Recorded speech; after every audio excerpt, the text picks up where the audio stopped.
के सिकंदराबाद में बसपा सुप्रीमो मायावती ने विशाल जनसभा कर अपने विरोधी दलों पर निशाना साधते हुए खासतौर से भाजपा पर एक आरोप लगाया है कि कांग्रेस की तरह भारतीय जनता पार्टी ने केंद्र की सत्ता में आकर केंद्र की जो तमाम जांच एजेंसियां हैं उनका राजनीतिकरण करा। जानकारी के लिए हमारे साथ बुलंदशहर से बीजेपी प्रत्याशी डॉक्टर भोला सिंह हैं, उनसे बात करते हैं। हाँ जी, कितना ये आप मान रहे हैं कि जो मायावती आरोप लगा रही है कितना सच है? बिल्कुल निराधार गलत आरोप है बहन जी का। और अगर बीजेपी राजनीतिकरण करती तो मुख्यमंत्री रहते हुए एक दलित की बेटी की वजह दौलत की बेटी लोग कहने लगे थे, आज भी लोग कहते हैं। तो बहन जी के भी वो साथ में ये हो सकता था, उनके यहाँ भी छापे लग सकते थे। लेकिन जिन लोगों ने किया है गड़बड़, उन लोगों के साथ में अब पैसे निकल रहे हैं, ईडी जा रही है तो पैसे साथ में लेके नहीं जा रही, उन्हीं के पास है। मोदी जी का संकल्प है कि जिस लोगों ने गरीबों का पैसा लूटा है उनका पैसा वापस लेके उनको जेल भिजवाने का संकल्प है। भ्रष्टाचारियों को बख्शा नहीं जाएगा, इस संकल्प को लेकर मोदी जी आगे बढ़ रहे हैं। साथ ही उन्होंने कहा है कि मुस्लिम समाज के लोगों का उत्पीड़न होना, उनका शोषण किया जा रहा है। शोषण इनके ज़माने में हुआ, इनकी सरकार में हुआ, 4 बार मुख्यमंत्री रहते हुआ। मोदी जी की जो कल्याणकारी योजनाएं हैं, जो सबका साथ सबका विकास सबके विश्वास का मूल मंत्र है, उसको नीचे धरातल तक हम देख रहे हैं।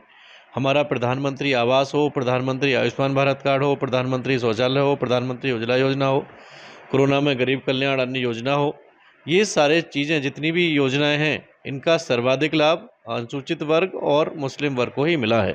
जो डाटा हमारे पास है उसमें से 100% का 100% एससी और अल्पसंख्यक को मिला है, मुस्लिम की संख्या उसमें ज़्यादा है।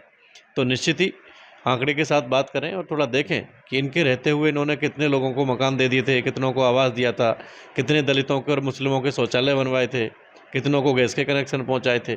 सिवाय लूटने के 4 बार के मुख्यमंत्री काल में कुछ इन्होंने नहीं किया। तो ऐसा आरोप लगाना ठीक नहीं है। बहुत सीनियर नेता हैं, सोचना चाहिए। इन दलित समाज को बहुत बड़ा इन्होंने गुमराह किया है, अब ये गुमराह होने वाला नहीं है। दूसरा एक बड़ा आरोप ईवीएम पर लगाया है कि भाजपा का केंद्र की सत्ता में वापसी आसान नहीं है। आम चर्चाओं के मुताबिक अगर ईवीएम या वोटिंग मशीन में गड़बड़ी नहीं होती है अगर गड़बड़ होती तो 2019 के चुनाव में इनके सांसद कैसे जीतते? 2014 में जीरो थे तो 2019 में जीते ना, क्योंकि सपा और सपा के साथ में इन्होंने गठबंधन किया। अब अखिलेश जी ने इनको तवज्जो नहीं दी, अब अकेले चुनाव लड़ रही हैं। तो निश्चित ही जैसे 2014 में जीरो था, अब की बार भी जीरो आने वाला है। बहुजन समाज पार्टी का कोई प्रत्याशी इनका जीतने वाला नहीं है, कहीं कुछ है नहीं। सब पूरी, चाहे अनुसूचित वर्ग हो, चाहे अल्पसंख्यक हो, चाहे अन्य वर्ग हो, सब मोदी जी के विकास कार्यों को लेके भाजपा के साथ हैं और निश्चित ही मोदी जी को समर्थन कर रहे हैं। दूसरा, आज जो अपनी जनसभा में क्षत्रिय समाज को साधने की कोशिश की, कहा कि भाजपा से क्षत्रिय समाज नाराज है, उसके बारे में क्या कहेंगे? अगर हम डाटा निकालें तो क्षत्रिय समाज का सर्वाधिक शोषण जो एससी एक्ट का दुरुपयोग हुआ वो बहन जी के शासनकाल में ही हुआ। क्षत्रिय समाज भूला नहीं है कि झूठे मुकदमों में उनको फंसवा के जेल भिजवाने का काम इन्होंने किया है। तो निश्चित ही ये कितने भी लोगों के बारे में वो कर लें, जो क्षत्रिय समाज है, अपना हाई कास्ट है, वो इनके शासनकाल को भूला नहीं है। जो निर्दोषों को जेल इन्होंने भिजवाया था छोटे छोटे लालच के लोगों के लिए, तो उनको बकसने वाला नहीं है, इनकी दाल करने वाली नहीं है। कितना भी कुछ कर लें, कुछ भी नहीं होने वाला है। 80 के 80 सांसद भाजपा के उत्तर प्रदेश में जीतेंगे। अपने ही मंच से आज उन्होंने ये कहा कि बुलंदशहर के लोगों की दिली इच्छा थी कि बुलंदशहर के अंदर बसपा का एक मजबूत प्रत्याशी उतारा जाए, इसलिए हमने अपने सीटिंग एमपी गिरीश चंद को नगीना से ना उतार कर बुलंदशहर से हमने मैदान में उतारा। उसके लिए क्या कहें? कितनी बड़ी चुनौती अगर मारने सीधा वो मन से बोल रही है। देखिए, ये प्रयोग करते हैं। 2019 में प्रयोग किया तो बाहर से कैंडिडेट लेके आए, अब फिर बाहर से लेके आए क्योंकि लोकल कैंडिडेट तो इनके पास कोई है ही नहीं। क्योंकि इनको पता है, ये देख चुके हैं लड़के, 14 का भी चुनाव देख लिया है, 19 का भी देख लिया है और अब फिर देख लेंगे 24 के चुनाव में। 14 में इन्होंने लोकल प्रत्याशी दिया था, बुरी तरीके से हार हुई। 19 में फिर बाहर से इम्पोर्टेड करके लाए, अब फिर 24 में और बाहर से लेके आए। और एक सिटिंग एमपी को हटाना ये दर्शाता है कि इनको ये पता था कि वो नगीना सीट से अब की बार चुनाव हार रहे हैं, इसलिए उन्होंने इनको इधर भेज दिया। और निश्चित ही जीतना तो बहुत बड़ी बात है, जमानत भी उनकी नहीं बचेगी। बहुत बुरी तरीके से जमानत जब्त होगी। बहन जी का सपना सपना ही रह जाएगा। अब की बार फिर जीरो बसपा की सीटें आने वाली हैं।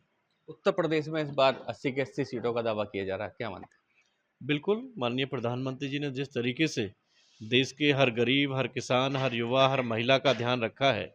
देश को विकास की राह पर, प्रदेश को विकास की राह पर लेके जा रहे हैं। योगी जी के नेतृत्व में उत्तर प्रदेश में कानून व्यवस्था सुधरी है। आज कोई भी व्यक्ति एकदम सुरक्षित है। दिन क्या रात को भी लोग सुरक्षा के साथ बिना किसी उसके जा सकते हैं। हमारी बहन बेटी अपने आप को सुरक्षित महसूस कर रही हैं, व्यापारी सुरक्षित महसूस कर रहे हैं। किसी से फिरौती नहीं मांगी जाती है, किसी के यहाँ डकैती नहीं बढ़ रही है, किसी के यहाँ लूट नहीं हो रही है। तो यही चाहिए प्रदेश की जनता को, मिल रहा है। मोदी जी कल्याणकारी योजनाएं दे रहे हैं, विकास कर रहे हैं, और योगी जी सुशासन दे रहे हैं, सुरक्षा दे रहे हैं। और क्या चाहिए प्रदेश के लोगों को? 80 की 80 सीटें इस बार जीतने जा रही है। बिल्कुल 80 की 80 सीटें जीतेंगे, इसमें कोई वैसा नहीं है। बिल्कुल 100% 80 की 80 जीतेंगे। जिस तरीके से 10 साल में मोदी जी का और 7 साल में योगी जी का काल उत्तर प्रदेश में रहा है, तो 100% 80 की 80 सीटें भाजपा जीतेगी। और तीसरी बार मोदी जी को प्रधानमंत्री जी का जो 400 पार का संकल्प है, उसमें 80 की 80 सीटें उत्तर प्रदेश की शामिल रहेंगी। तो ये थे हमारे साथ बुलंदशहर से भाजपा प्रत्याशी डॉक्टर भोला सिंह, जो बता रहे थे कि इस बार मोदी और योगी के कार्यकाल को लेकर जो जनता है वो काफ़ी खुश है, और इस बार पूरे उत्तर प्रदेश में 80 की 80 सीटें भाजपा जीतने जा रही है।